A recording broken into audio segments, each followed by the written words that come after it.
সেহরিতে তেমন একটা কিছু খাওয়া হয় না।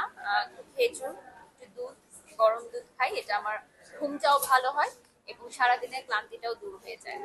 এটাও একটা ডিজাইনার আউটফিট, আমি মেনশন করে দিব সেটা আমার সোশ্যাল মিডিয়াতে যারা আমাকে ফলো করে। তো এই আউটফিটগুলো আসলে স্পেশাল অকেশনের জন্যই বানানো হয় এবং যারা এগুলো পারচেজ করে তারাও কোনো না কোনো স্পেশাল ইভেন্টে থাকে। তো ধন্যবাদ আজকে জানাই সাফার বাংলাদেশকে আমাকে এখানে আমন্ত্রণ জানার জন্য। Truly on. Okay, thank you. বাড়ির সবার ডায়েট চার্টে আমি এটা বললাম যে আমি দুধ, ডিম, ফ্রেশ ফ্রুটস, ভেজিটেবলস এগুলো বেশি প্রেফার করি। স্যুপ আর যেটা আমার ডায়েটিশিয়ান আমাকে দিয়েছে। তবে এখন তো অনেকটাই আমি ওজন কমিয়ে ফেলেছি। এখন আবার আমি যেমন রাইসটা খেতে পারবো, সো এটা একটা আনন্দের বিষয় যে রোজা রেখে আসলে ইফতার খোলার পর আমি একটু রাইসটা খাই, তো ভালো লাগে। সেহরিতে কি খাওয়া? সেহরিতে তেমন একটা কিছু খাওয়া হয় না। খেজুর, একটু দুধ, গরম দুধ খাই, এটা আমার ঘুমটাও ভালো হয় এবং সারাদিনের ক্লান্তিটাও দূর হয়ে যায়। ইফতারিতে কি আমাদের মতো ভাজা পোড়া খাওয়া হয় নাকি স্পেশাল হ্যাঁ, কিছু? ইফতারিতে বিভিন্ন ব্র্যান্ডস থেকে আমি ইনভাইটেশন পাই যে আপু আজকে আমাদের সাথে প্লিজ ইফতার করেন। আর গতকালকে যেমন বসুন্ধরা সিটিতে আমি ইফতার করেছি, আজকে আবার পিঙ্ক সিটিতে আমার একটা ইনভাইটেশন আছে। তো ভালো লাগে, ব্র্যান্ড ওনারা এতটা ভালোবাসা দেন, সারা বছর তাদের সাথে কাজ করি, so একটা ফ্যামিলি বন্ডিং তৈরি হয়ে যায় আমার সাথে আমার টিমের সাথে। তো যেখানে আমাদের যাওয়া হয় ওখানেই কোনো না কোনো রিজিকের মালিক আল্লাহ বলে না যে খাবারটা চলে আসে আর কি। আলহামদুলিল্লাহ। Thank you. Thank you.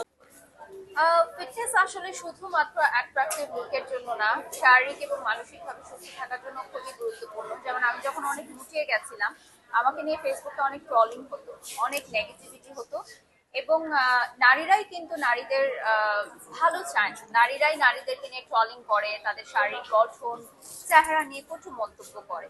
So এই বিষয়গুলো কিন্তু একদমই অনুচিত এবং সেই জায়গা থেকে কিন্তু আমি ডিপ্রেসড হয়ে গেছিলাম, আমি ডিপ্রেশনের চূড়ান্ত পর্যায়ে চলে গেছিলাম এবং একটা সময় আমি ডাক্তারের শরণাপন্ন হয়েছি যে কিভাবে ডিপ্রেশন থেকে নিজের কাটানো যায়।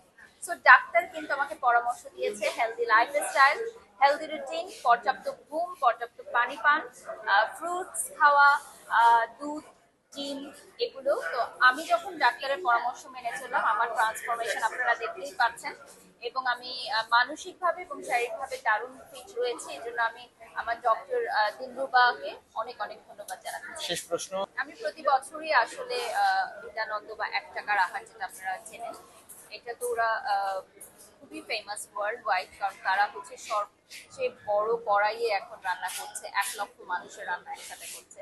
যেটা দারুণ একটি বিষয়। আমি প্রতি বছরের মতো ওদের সাথে এবারে যুক্ত আছি, থাকবো ভবিষ্যতে, কারণ ওদের স্বেচ্ছাসেবক বা স্বেচ্ছাসেবিকার টিম, তারা খুবই ওয়েল অর্গানাইজ, ওয়েল বিহেভ এবং মানুষের সেবা করে সারা বছর, নট অনলি যে রমজানকে কেন্দ্র করে।